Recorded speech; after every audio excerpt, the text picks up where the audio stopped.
Alhamdulillah nahmaduhu wa nasta'inuhu wa nastaghfiruhu wa na'udzu billahi min syururi anfusina wa sayyiati a'malina may yahdihillahu fala mudilla lahu wa may yudlilhu fala hadiya lahu wassalatu wassalamu ala Rasulillah Muhammad ibn Abdillah wa ala alihi wa ashabihi wa mawalah, amma ba'd. Para hadirin dan hadirat kaum muslimin muslimat yang dimuliakan oleh Allah Subhanahu wa taala. Assalamualaikum warahmatullahi wabarakatuh.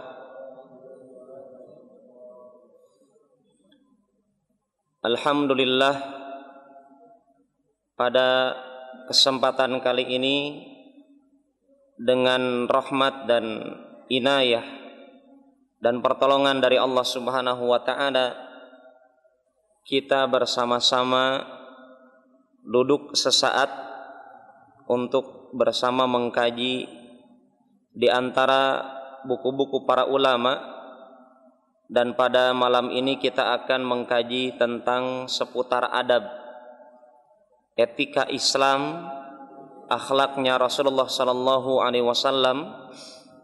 Malam ini kita akan membahas yang berkaitan dengan adabul imarah, adab dalam pemerintahan. Dan mungkin ini juga sangat bermanfaat untuk Anda yang mengikuti fatwa ulama untuk memilih calon legislatif, menjadi nasihat berharga dari etika-etika yang ditanamkan oleh Rasulullah SAW dalam pemerintahan. Siapakah yang pantas? Kita tahu berkaitan dengan memilih calon legislatif ini, kita dapatkan fatwa ulama yang berbeda, tetapi kesimpulannya kalau kita lihat dari fatwa Ibn Utsaimin yang mengatakan wajib memilih di pemilu ini dengan catatan yang dipilih adalah orang yang sudah Anda kenal, orang yang saleh. Walaupun beliau katakan seandainya yang saleh ini adalah termasuk minoritas di parlemen, semoga dengan kesolehannya ini, ketika dia betul-betul orang yang pantas untuk kita pilih, beliau katakan semoga orang tersebut adalah orang yang membawa berkah kebenaran di dalam parlemen, walaupun bentuknya minoritas dari berkah kebenaran yang akan Allah berikan lewat lisan orang tersebut. Ini ijtihadnya Imam Al-Utsaimin rahimahullah ta'ala, mengatakan wajib dengan alasan apa? Ketika di dalamnya masih ada orang yang saleh. Kalau kita dapatkan Imam Al-Albani rahimahullahu ta'ala, beliau katakan melihat akhafu dararain, melihat yang paling ringan bahayanya. Ya, ketika beliau katakan di parlemen tersebut kita dapatkan bahayanya ketika ditinggalkan tidak memilih, lebih berbahaya, lebih besar daripada memilih. Maka Imam Al-Albani memandang tatkala itu berdasarkan fatwa kaidah para ulama usul fikih, ketika ada dua bahaya terkumpul, kita bisa memilih mana? Kita pilih yang paling ringan. Salah satu kasusnya, contohnya mungkin bisa kita ambil dalam konteks keseharian. Ada kasus malpraktek yang dipraktekkan oleh dokter, ya, seorang dokter yang dia membahayakan pasiennya, ini mesti dikarantina dokter ini. Walaupun secara tidak langsung kita akan menghalangi nafkah orang tersebut, pekerjaan orang tersebut akan kita ganggu. Tetapi dari sini kaidah para ulama berlaku apa? Ketika ada dua bahaya berkumpul, maka diambillah yang paling ringan. Bapak-bapak, kalau kita dapatkan ada dokter malpraktek atau bikin orang ketakutan, misalkan istri kita diobati oleh dokter tertentu, maka kita cegah dia untuk dipraktek. Mungkin pemerintah yang berkompeten dalam hal ini mesti menyegel dulu orang tersebut. Kenapa? Ini bahayanya lebih ringan, karena bahayanya akan dirasakan apa? Orang tersebut dengan keluarganya saja. Untuk mencegah bahaya yang lebih besar apa? Pasien-pasien yang bergelimpangan hasil malpraktek orang tersebut. Maka kita ambil apa? Bahaya yang lebih ringan. Demikian juga yang dipandang oleh Imam Al-Albani ketika adanya pemilu dengan sistem yang jelas ini tidak Islami ini. Taib. Fa ikhwani wal akhwat yang dimuliakan oleh Allah Subhanahu wa taala, mengawali adab dalam pemerintahan yang akan kita kaji dalam buku ini, saya ingin menyampaikan salah satu ayat yang dijelaskan oleh Imam Ibnu Taimiyah rahimahullah ta'ala dalam surat Al-Qasas ayat 83. Berkaitan dengan hal ini adalah Allah Subhanahu wa ta'ala berfirman dalam surat Al-Qasas ayat 83, tilkad darul akhiratu naj'aluha lilladzina la yuriduna 'uluwan fil ardi wala fasada wal 'aqibatu lil muttaqin. Itulah ad-darul akhirah, itulah negeri akhirat. Naj'aluha, kami akan menjadikannya, yaitu negeri akhirat ini kami akan menjadikannya, kata Allah, lilladzina, bagi orang-orang yang la yuriduna, tidak menghendaki, uluwan, kesombongan, fil ardi, di dunia ini, wala fasada, dan juga dia tidak ada kehendak keinginan untuk berbuat kerusakan di dunia ini. Wal aqibatu lil muttaqin, dan akhir kehidupan itu akan berakhir bagi orang-orang yang bertakwa. Taib ikhwan dan akhwat yang dimuliakan oleh Allah Subhanahu wa taala, ayat ini dijelaskan oleh Imam Ibnu Taimiyah bahwasanya para ulama, manusia, kata beliau, manusia itu berdasarkan ayat ini terbagi 4 kelompok. Ini akan nyerempet-nyerempetnya nanti apa, Pak? Kepada siapa yang dipimpin dan kepada siapa yang memimpin. Berdasarkan ayat tadi. Allah katakan apa? Itulah negeri akhirat, negeri keabadian. Maksudnya apa? Itulah surga. Kami jadikan untuk orang-orang yang tidak ada keinginan untuk sombong di dunia atau berbuat kerusakan di dunia. Surga Allah siapkan untuk mereka. Dan akhir kehidupan bagi orang-orang yang bertakwa. Maka ikhwan dan akhwat yang dimuliakan oleh Allah Subhanahu wa taala, ketika kita mau memilih, mengikuti fatwa ulama yang mengatakan memilih dengan maslahat madaratnya, kata Imam Ibnu Al-Albani rahimahullah katakan demikian, kita katakan ketika kita dapatkan demikian, sebagai orang yang memilih, niatkan pilihan Anda adalah bagian daripada bentuk ibadah atau bukan,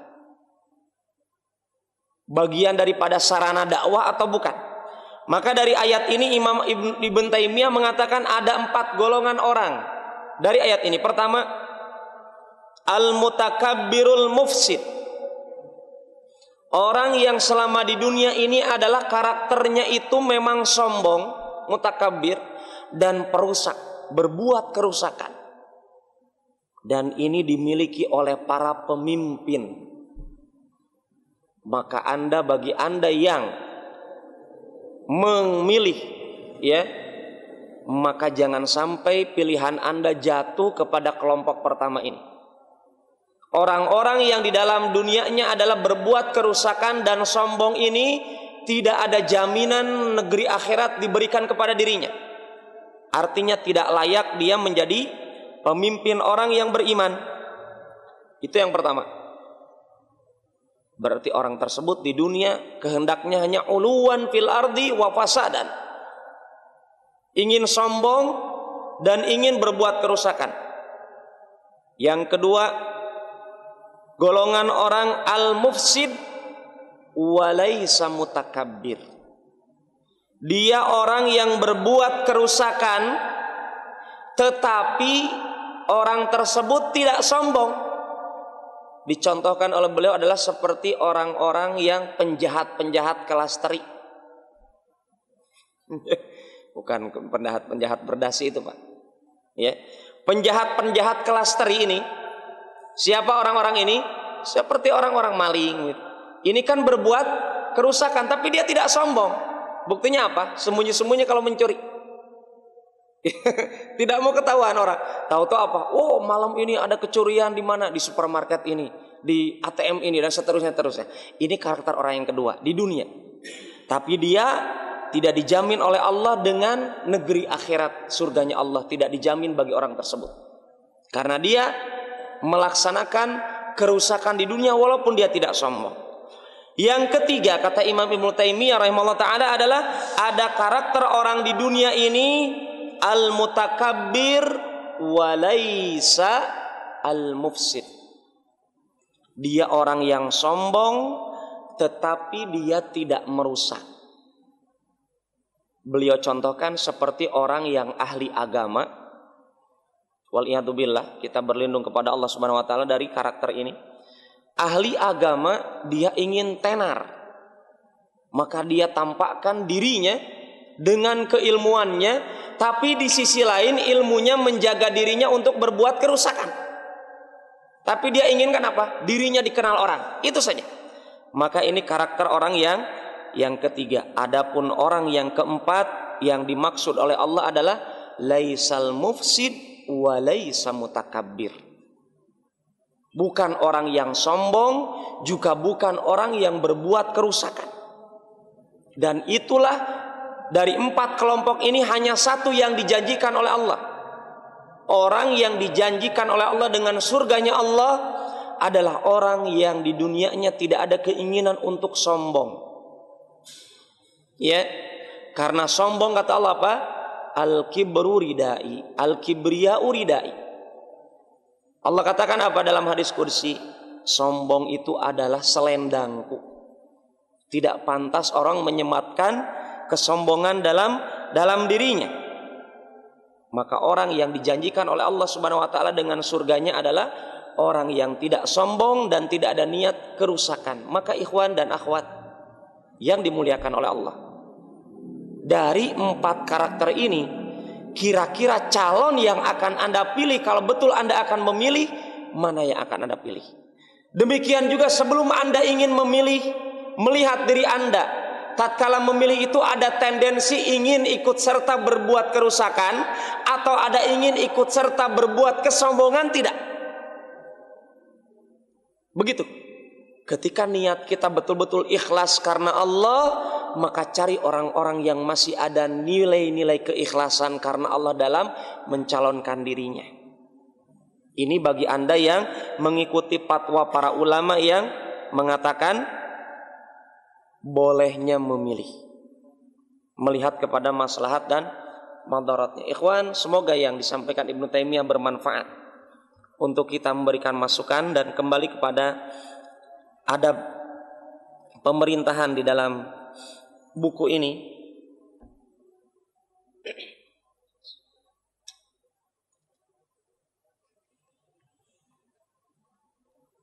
Yang pertama, kita tahu yang akan kita sampaikan adalah bagian daripada sunnah-sunnahnya Rasulullah SAW, dan semoga bisa kita pahami. Dan mungkin kalau di antara antum yang kedepannya mau jadi pemimpin, dan saya katakan pemimpin ini bukan hanya pemimpin nomor 1 di Kendari atau di Indonesia, bukan. Pemimpin apa saja, tolong dipahami, ada ungkapan permisalan dari para ulama. Kalau kita kehilangan harta kita, dan apalagi harta tersebut adalah harta yang sangat kita butuhkan, pastinya apa kita, ikhwan? Pastinya kita akan berusaha mencari.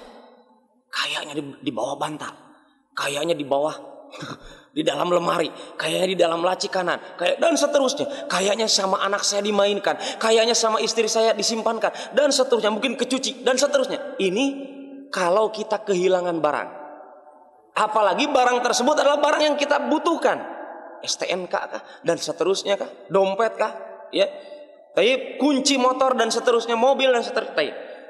Ini masalah hal tersebut. Tapi mari kita lihat mengawali etika pemerintahan ini. Ketika umat Islam saat ini kehilangan sunnah-sunnah Rasulullah SAW dalam masalah memimpin umat, yang jelas ini jelas besar, ya, memposisikan diri kita di hadapan sunnah-sunnah Rasulullah SAW, kita tidak merasa risih, kita tidak merasa kehilangan tatkala sunnah-sunnah Rasulullah SAW dilupakan. Tapi kalau kita lupa dengan harta dunia, keringat dingin, bahkan marah-marah di dalam rumah, marah teriak, mana ini, mana itu, mana ini. Tapi kalau kita lupa dengan sholat malam, tidak ada kalimat kata menyesal. Kalau kita lupa melaksanakan sunnah-sunnah Rasulullah SAW, kita tidak ada kata sedih. Maka inilah penyakit yang menggerayangi atau menimpa dan yang mengidap kepada dalam diri umat Islam saat ini. Pak ikhwan dan akhwat yang dimuliakan oleh Allah Subhanahu wa taala, etika dalam pemerintah jelas ini besar.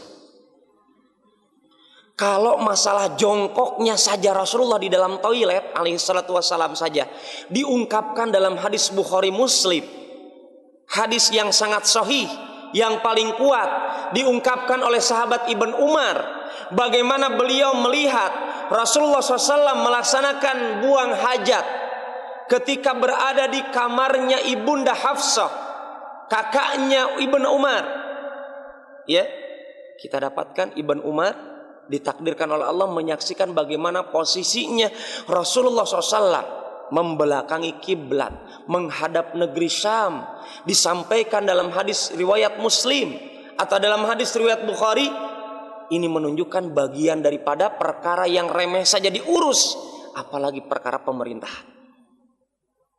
Maka mestinya umat Islam, khususnya para caleg saat ini, yang berusaha terobsesi, berambisi kuat untuk mengatakan saya pantas, saya layak memimpin Anda wahai orang-orang Kendari, mestinya merenungkan dirinya di hadapan etika-etikanya Rasulullah mengurus pemerintahan.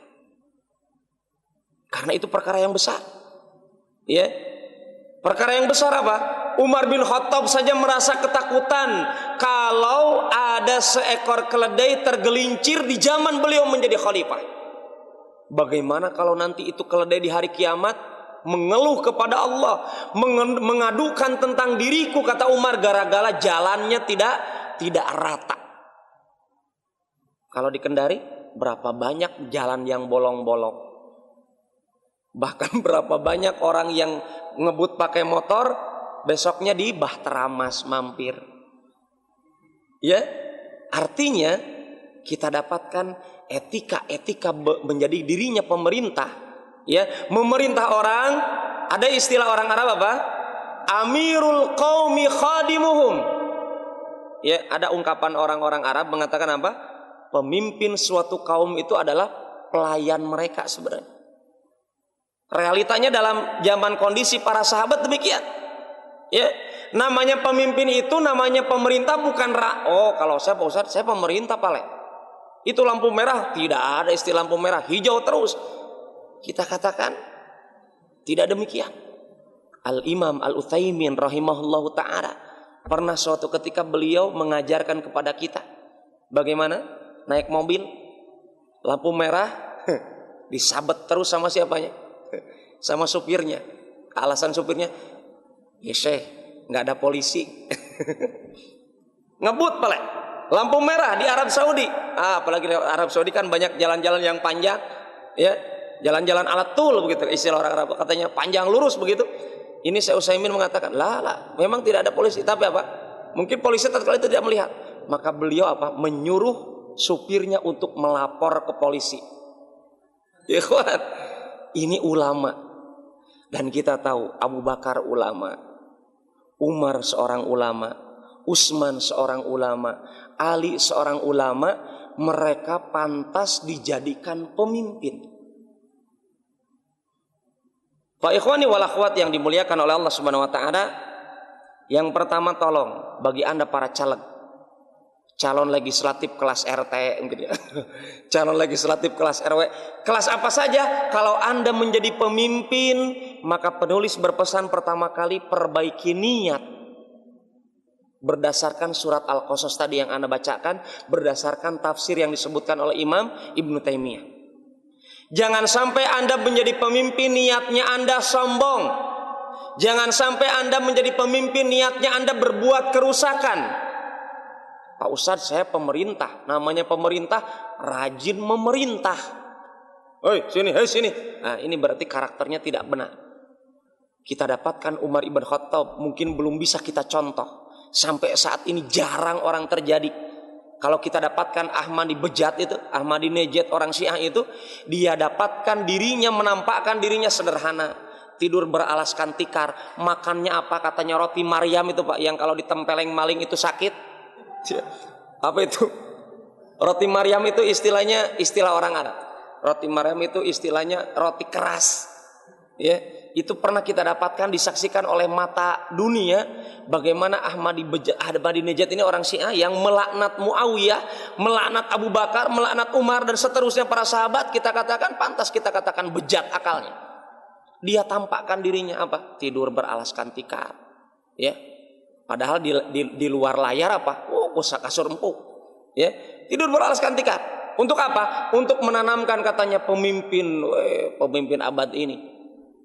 Kita katakan dia taqiyah. Tapi kalau Umar ibn Khattab tidak taqiyah. Zaman itu tidak ada fotografer, tidak ada paparazzi. Umar ibn Khattab berpesan kepada Ibn Umar, putranya sendiri. Ketika adanya lentera yang mana minyaknya itu diambil dari kas negara, maka Umar matikan. Diajarkan kepada anaknya, ini bukan urusan pemerintah, ini urusan keluarga. Matikan lampu, ngobrol. Kalau kita dapatkan tidak saat ini, belum ada kita kata. Ya, Umar seorang pemimpin, tapi juga beliau seorang ulama. Kenapa beliau menjadi demikian adanya? Karena beliau meniatkan kepemimpinan dirinya bukan untuk sombong dan juga bukan untuk apa? Berbuat kerusakan. Maka bagi Anda yang ingin menjadi pemimpin, niat Anda mesti memperbaiki niat. Apa itu niat yang baik? Niat yang baik adalah menjadi pemimpin bagian daripada amanah. Wal amanatu satus'alu yaumal qiyamah. Menjadi pemimpin adalah bagian memikul amanah, dan amanah akan ditanya di hari kiamat. Kalau yang Anda pimpin ada 100 orang, berarti 100 orang yang akan meminta pertanggungjawaban Anda di hari kiamat di hadapan Allah. Kalau 100.000 orang, demikian juga orang-orang tersebut akan berduyun-duyun dengan kepemimpinan Anda dan seterusnya dan seterusnya. Maka tolong perbaiki niat Anda dalam masalah kepemimpinan yang Anda pimpin. Yang kedua, secara singkat karena ini ada beberapa poin yang ingin kita sampaikan, ada 12. Pemimpin diangkat jangan perempuan. Tolong dicamkan. Pemimpin diangkat harus laki-laki. Apa ini hal ini? Berdasarkan hadis jaminan kabar gembira dari Rasulullah SAW. Apa kabar gembiranya Pak Ustaz? Kabar gembiranya lan yufliha qaumun wallau amrahum imra'ah. Lan ini artinya tidak akan pernah yuflih, tidak akan pernah berhasil suatu kaum kalau dipimpin urusan kaum tersebut oleh wanita. Rasulullah mengatakan lan, sebagaimana Allah sebutkan dalam Al-Quran, walan tarda ankal yahudu walan nasara hatta tattabi'a millatahum. Orang Yahudi, orang Nasrani tidak akan pernah ridho kepada kalian sampai kalian menjadi pengikut mereka. Tattabi'a, mengikuti mereka, mengikuti cara Yahudi. Walaupun KTP-nya umat Islam saat ini kalau dicek di sensus KTP-nya Muslim, tapi kelakuannya tadi pagi Yahudi, siangnya Nasrani, sorenya Yahudi, malamnya Nasrani Yahudi. Apa manfaatnya KTP Muslim? Maka kita katakan orang Yahudi dan Nasrani akan ridho kepada kita tatkala kita bukan beralih agama, tapi minimalnya tatkala kita berubah perilakunya seperti perilaku Yahudi dan Nasrani. Kenapa? Karena Allah katakan tidak akan pernah ridho. Sampai kapan? Sampai hari kiamat. Sampai datangnya Dajjal pun di belakang Dajjal adalah Yahudi. Fa ikhwani wal akhwat yang dimuliakan Allah Subhanahu wa taala, hadis ini mengatakan ancaman bagi suatu kaum yang rela dipimpin oleh wanita. Apa ancamannya? Tidak akan pernah berhasil. Pasti akan meninggalkan PR besar bagi kepemimpinannya. Kemudian ada alasan. Pak Ustadz, gimana itu Ibunda Aisyah? Waktu perang Jamal, perang Unta, di zaman tahun perdananya Ali menjadi khalifah. Ketika Ali menjadi khalifah, kita tahu di tahun pertama kemudian terjadilah perang Jamal, perang dengan kendaraan unta yang dikendarai oleh Ibunda Aisyah radhiyallahu anha warda. Taib, Anda berdalil dengan kisah sejarah yang di zaman fitnah dan ini tidak bisa dikatakan dalil yang kuat. Kenapa demikian? Mari kita lihat kronologis bagaimana perang Jamal bisa terjadi. Kita tahu ikhwan dan akhwat pelajaran dari Syekh Al-Khamis rahimahullah taala, hafizahullah taala. Tadi sore saya dapatkan di TV Roja, Syekh Al-Khamis. Cuplikannya mungkin siaran ulang. Yang antum dapatkan itu beritanya bagaimana alhamdulillah orang-orang Syiah banyak masuk Islam. Ya. Beribu-ribu orang Syiah saat ini. Berita dari Syekh Al-Khamis saat ini di Saudi Arabia, di Kuwait, di Bahrain, di Saudi dan seterusnya banyak ribuan orang Syiah saat ini berbondong-bondong masuk Islam. Pak ikhwan dan akhwat yang dimuliakan Allah Subhanahu wa taala, Syekh Al-Khamis pernah kita kaji kitabnya Hikbah Minat Tarikh. Petikan dari sejarah semenjak wafatnya Rasulullah sampai nanti terjadi perang Jamal salah satunya. Beliau katakan di buku itu, terjadinya perang Jamal sebenarnya awalnya tidak sampai tidak terjadi. Kita tahu di malam itu, di pagi harinya perang Jamal terjadi, di malamnya itu Ali bin Abi Thalib dengan pasukannya, dengan Ibunda Aisyah yang di dalamnya ada Talha ibn Ubaidillah, sahabat Rasulullah, dengan sebagian sahabat yang lain dengan para tabi'in.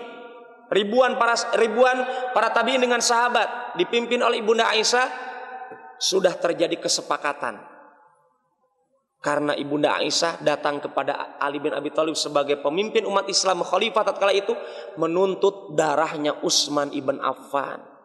Berangkat dari kota Makkah berbondong-bondong dengan para sahabat yang lain, dengan juga para tabi'in yang lainnya, mendatangi para sahabat dengan Ali bin Abi Thalib, yang dimana di pasukan para sahabat Ali bin Abi Thalib ada siapa? Ammar ibn Yasir.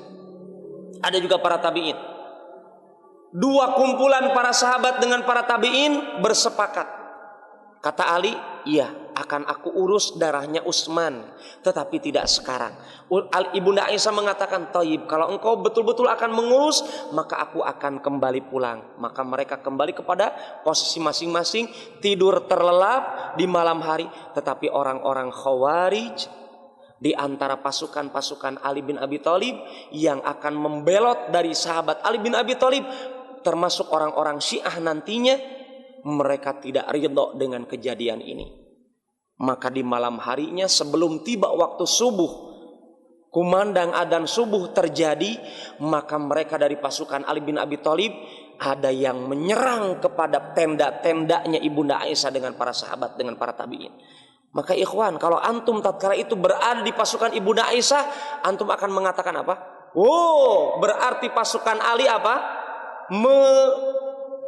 Berkhianat dengan kesepakatan yang terjadi di malam hari. Itu yang dipahami ijtihad para sahabat dari pasukan Ibunda Aisyah dengan para tabi'in di pagi hari itu sebelum tibanya waktu subuh. Maka ikhwan, apa yang antum simpulkan? Jelas akan terjadi peperangan. Jelas Ibunda Aisyah dengan pasukannya berperang, memerangi siapa? Menyerbu pasukannya Ali. Karena disulut oleh orang-orang yang berkhianat kepada Ali, jelas mereka bersembunyi.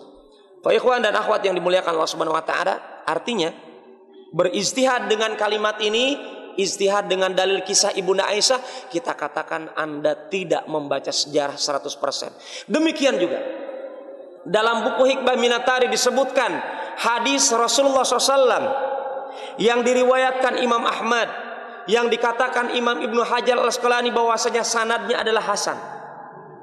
sanadnya hasan. Apa itu? Bismillah. Rasulullah ketika beliau masih hidup mengatakan, berpesan kepada Ali bin Abi Thalib, innahu sayakunu bainaka wa baina Aisyah amrun. Wahai Ali, akan terjadi, akan ada sesuatu antara dirimu dengan ibunda Aisyah. Ini Rasulullah waktu hidup pernah berpesan kepada sahabat Ali, wahai Ali, akan terjadi perbedaan pendapat, pokoknya engkau akan berselisih, kata Rasulullah. Akan terjadi sesuatu antara dirimu dengan ibunda Aisyah. Maka Ali terkaget-kaget dengan berita dari Rasulullah, perkara gaib. Rasulullah tidak bisa mengelak karena ini adalah takdir Allah di masa depannya ibunda Aisyah dengan apa? Dengan Ali. Ya, maka apa yang dikatakan Ali? Ana ya Rasulullah, aku wahai Rasulullah, akan terjadi perselisihan pendapat dengan ibunda Aisyah, aku wahai Rasulullah. Maka kata Rasulullah apa? Qala na'am. Iya. Ali ingin menegaskan. Ali mengatakan, aku ya Rasulullah. Maka Rasulullah mengatakan, na'am. Iya. Betul, itu akan terjadi. Maka Ali mengatakan, fa ana asqahum ya Rasulullah. Apakah aku yang akan menghinakannya? Ataukah apakah aku yang akan membuat ibunda Aisyah menjadi orang yang celaka ya Rasulullah? Asqahum di sini apa? Aku orang yang terjelek tatkala itu ya Rasulullah. Ini Ali yang mengatakan kepada Rasulullah. Apakah tatkala terjadi perbedaan pendapat antara diriku dengan ibunda Aisyah, aku orang yang salah tatkala itu? Asqa artinya saqiyun, orang yang tidak sa'id, orang yang celaka tatkala itu aku, artinya aku yang merasa bersalah ya Rasulullah tatkala itu. Aku yang salah. Kata Rasulullah apa? La, bukan engkau di atas kebenaran. Baik kawan, coba dilihat pesan Rasulullah. Engkau di atas kebenaran tatkala terjadi perbedaan pendapat antara dirimu dengan ibunda Aisyah, engkau bukan yang salah. La, tetapi pesan Rasulullah bukan bunuh ibunda Aisyah, bukan kafirkan ibunda Aisyah, bukan laknat ibunda Aisyah, bukan. Kata Rasulullah apa? Bukan engkau yang salah. Walakin, akan tetapi, idza kana dzalika fardudaha ila ma'maniha. Kalau hal tersebut terjadi wahai Ali, kembalikan ibunda Aisyah ke tempat dia berasal, kembalikan dia ke kota Makkah. Maka kita dapatkan itu yang diingat oleh sahabat yang mulia Ali bin Abi Thalib radhiyallahu an. Tatkala perang Jamal terjadi, apa kekalahan terjadi? Cirinya kekalahan kapan ikhwan? Ketika untanya ibunda Aisyah terjatuh, berhentilah peperangan. Sahabat Ali dengan pasukannya, sahabat ibunda Aisyah radhiyallahu anha, ibunda Aisyah, sahabat ibunda Aisyah dengan pasukannya, berhenti peperangan dengan jatuhnya untanya ibunda Aisyah. Kemudian berhentilah, teringat Ali dengan pesannya Rasulullah, maka ibunda Aisyah berhenti peperangan, saling bertanya, saling menyesal, menangis, seluruhnya bertaubat kepada Allah. Mereka menyesal kenapa ini terjadi, tapi mereka tidak bisa mengelak dari takdir Allah. Maka ibunda Aisyah semenjak itu dan hari-hari selanjutnya beliau menangis dan menangis, menyesali kenapa hal itu terjadi, tetapi tidak bisa menolak karena itu takdir dari Allah. Beliau hanya mengatakan apa? Bertaubat kepada Allah dengan terjadinya hal tersebut, karena itu bagian dari takdir Allah. Tetapi Ali bin Abi Thalib mengatakan, beliau berpesan dengan melaksanakan pesan Rasulullah SAW, maka beliau mengembalikan ibunda Aisyah ke tempat beliau semula, tanpa menghinakan, tanpa melaknat, dan tanpa menyalahkan. Kenapa? Ikhwan dan akhwat yang dimuliakan Allah Subhanahu wa taala, ibunda Aisyah tatkala itu memimpin karena ijtihad beliau. Dan kita tahu beliau seorang alimah, seorang mujtahidah, seorang yang berilmu, yang ahli ijtihad. Kita tahu Rasulullah SAW berkata apa? Idza jtahadal hakim fa asaba lahu ajran wa in akhta falahu ajrun wahid. Kalau seorang hakim, orang yang ahli ijtihad, pandai berijtihad, kemudian berijtihad dengan ijtihad yang benar, Ali berijtihad, ijtihadnya benar, maka Ali mendapatkan nilai 2.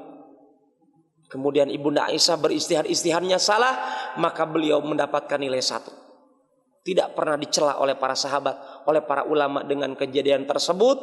Para sahabat dengan yang lainnya tidak saling mencela. Baik ikhwan dan akhwat yang dimuliakan Allah Subhanahu wa taala, yang beristihad bahwa Ibunda Aisyah itu menjadi pemimpin, tatkala itu adalah istihadnya salah. Maka tidak mungkin kita mengambil pendapat yang lemah dalam kepemimpinan untuk dikatakan pemimpin wanita diperbolehkan. Di sisi lain, namanya pemimpin wanita di mana? Di rumahnya. Kenapa? Dia ada kekurangan. Naqisatu aqlin wa din. Akalnya kurang, perasaannya dominan. Agamanya kurang. Buktinya apa? Datang bulan dengan haid, datang bulan dengan nifas. Maka tidak pantas pemimpin kita melaksanakan khutbah Jumat, ya, memimpin sholat Jumat kemudian datang bulan. Bagaimana ini? Dan kita tahu orang wanita datang bulan bagaimana apa? Perasaannya sangat sensitif. Kemudian dia akan menetapkan keputusan di persidangan. Perasaannya lebih dominan. Disogok. Sudah. Bahayanya lebih besar daripada maslahatnya. Kemudian yang selanjutnya ikhwan dan akhwat, Anda yang akan menjadi pemimpin jangan meminta jabatan. Ya, Rasulullah SAW mengatakan, innakum satahrisuna 'alal imarah. Kalian akan berambisi menjadi penguasa, mengambil kepemimpinan. Wa innaha satakunu nadamatan wa hasratan yaumal qiyamah. Sesungguhnya kepemimpinan ini akan menjadikan penyesalan, akan menjadikan kesedihan kalian di hari kiamat. Fa ni'mal murdi'ah. Sungguh sebaik-baik kalian adalah orang-orang yang disusui. Wa bi'satil fatimah. Dan sejelek-jelek kalian adalah orang yang disapih. Fa ikhwan dan akhwat yang dimuliakan oleh Allah Subhanahu wa taala, jangan pernah meminta untuk menjadi pemimpin, tapi realitas saat ini membuktikan apa? Jarang sekali orang tidak meminta. Bahkan orang sekarang mengatakan apa? Nggak zaman kalau tidak minta. Sekarang lagi musim mencalonkan diri. Sampai orang yang tidak pantas jadi pemimpin, ada kemarin, maaf, tukang baso, tukang beca, ahli bekam, dan seterusnya menjadi pemimpin. Kita dapatkan ikhwan dan akhwat sahabat Abu Dar Al-Ghifari yang pernah mengatakan salah satu ungkapannya apa? Tafakkar sa'ah khairun min qiyamil lailah. Merenung sesaat lebih bagus daripada antum salat malam. Ya, sholli raq'ataini fi dhulmatil laili li dhulmatil qabri. Salatlah 2 rakaat di malam hari untuk menerangi gelapnya kuburan kalian. Thayyib, Abu Dar Al-Ghifari, beliau katakan tatkala beliau meminta kepada Rasulullah agar ditunjuk menjadi gubernur, diamanahi dengan kepemimpinan, apa kata Rasulullah? Ya Abu Dar, wahai Abu Dar, inni araka dha'ifa. Engkau itu orangnya lemah. Artinya dengan kalimat ini apa? Kalau antum orangnya kuat memimpin, pantas memimpin, nggak masalah. Ya, sebagaimana Nabi Yusuf alaihissalam, beliau mencalonkan dirinya untuk menjadi bendahara negara Mesir. Karena beliau apa? Mendapatkan dirinya pantas menjadi bendahara Mesir, bagian menteri keuangan Mesir. Tapi orang sekarang tidak begitu. Mau pantas mau tidak, ini yang berbicara. Kalau tangan saya begini, serangan pajar. Artinya kalau uangnya begini, maka dapatkan di Indonesia sudah. Pikirannya pemimpin itu kalau kelas begini RT katanya berapa juta, kalau kelas ini berapa miliar, kelas ini berapa puluh, dan seterusnya. Subhanallah. Ya, Pak ikhwan dan akhwat yang dimuliakan Allah Subhanahu wa taala, dalam kisah ini Rasulullah mengatakan apa? Inni uhibbu laka ma uhibbu li nafsi. Rasulullah membela Abu Dar, bukan menjatuhkan Abu Dar. Ya Abu Dar, aku tahu engkau itu orangnya lemah. Aku mencintai engkau sebagaimana aku mencintai diriku. Ya, Rasulullah mengatakan, la ta'ammaranna 'ala tsnain. Jangan kamu memimpin 2 orang, wala tawallayanna mala yatim. Jangan engkau mengurus anak yatim, hartanya anak yatim. Kenapa? Abu Dar itu ahli ibadah, tapi beliau bukan ahli dalam kepemimpinan. Maka dalam hal ini ikhwan, bukan kita diharamkan jadi pemimpin, tidak. Bahkan antum mesti jadi pemimpin tatkala apa? Ketika kepemimpinan suatu negara yang mayoritas muslim itu dipimpin oleh orang non-Islam, jelas bahayanya sebagaimana di Jakarta saat ini. Bagaimana gereja-gereja itu banyak dipasok dananya dari APBN negara yang mana mayoritas masyarakatnya adalah muslim. Kemarin saya dapatkan apa? Umat Islam di Jakarta PNS-nya dikatakan apa? Dimarah-marahi gara-gara sholat Jumat. Seakan-akan meninggalkan tugasnya. Pak ikhwan dan akhwat yang dimuliakan Allah Subhanahu wa taala, kita benci dengan orang Nasrani, dengan orang Yahudi karena surat Al-Fatihah sudah mengabarkan Allah membenci orang Nasrani, orang Yahudi sudah dibenci oleh Allah. Kita dapatkan ada kisah nyata kemarin yang saya dapatkan dari WhatsApp dari teman saya, sebarkan. Saat ini ada diplomat Saudi Arabia, ada perhelatan, diundang ke Vatikan. Tiba waktu duhur, sholat duhur lah, dia minta izin kepada pastor di Vatikan untuk melaksanakan sholat. Sholatlah, diizinkan. Kemudian selesai sholat, diplomat Saudi ini dinego sama diplomat orang-orang Nasrani di sana. Kalau Anda kami izinkan sholat di negeri kami ini yang mayoritas Nasrani, bahkan di tempat ibadah kami, tolong izinkan kami sholat di Makkah, kata mereka. Ikhwan, apa yang dikatakan diplomat Saudi? Maaf, saya melaksanakan sholat di sini karena saya beriman kepada Nabi Musa dan Nabi Isa.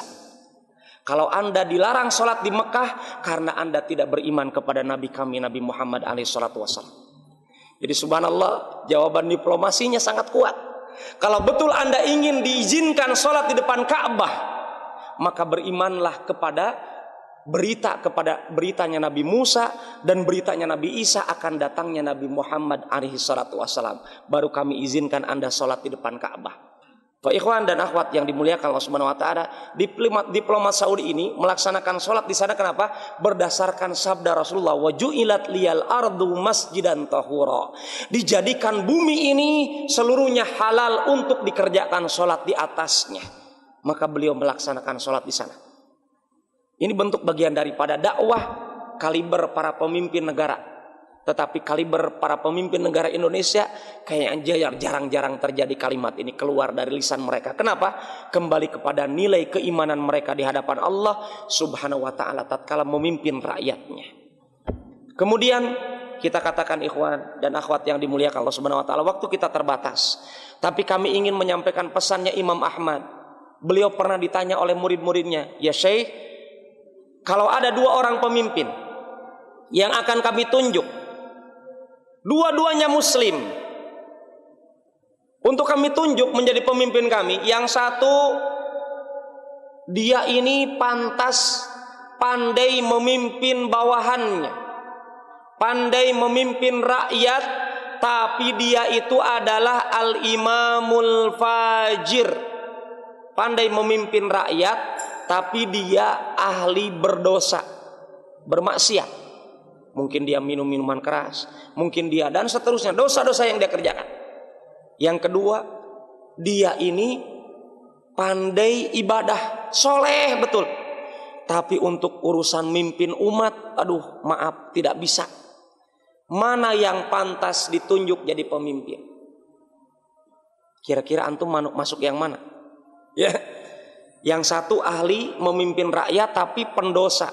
Yang kedua adalah ahli ibadah, soleh, tapi dia tidak bisa memimpin bawahan, baru bisa memimpin dirinya. Maka Imam Ahmad mengatakan, pilihlah orang yang pandai memimpin rakyat tapi berdosa. Jangan pilih orang yang soleh tetapi apa? Dia tidak bisa memimpin rakyat. Kenapa demikian Imam Ahmad beristihad demikian?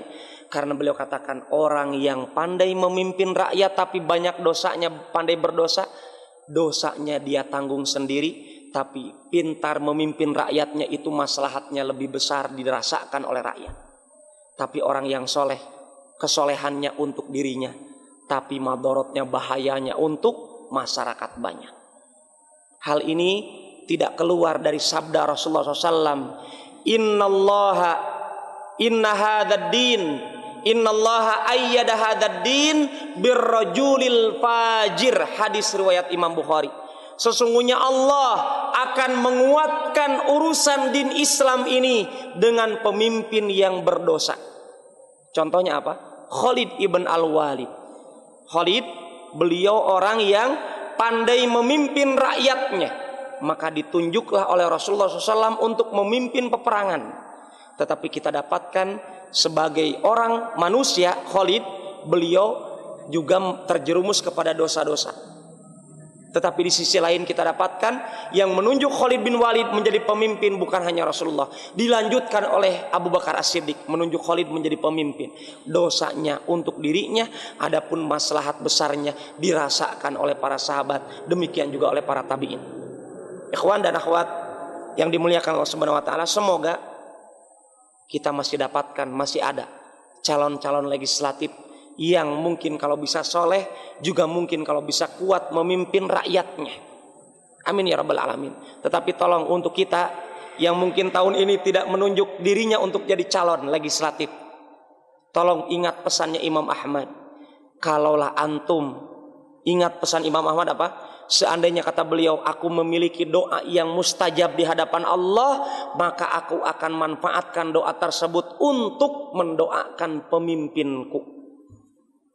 Maka tolong, kalau yang hadir pada kesempatan kali ini, atau mungkin keluarganya ada yang doanya mustajab di hadapan Allah, manfaatkan doa itu bukan untuk ya Allah jadikan aku istrinya jadi dua, bukan. Untuk saat ini tolong pesan Imam Ahmad laksanakan.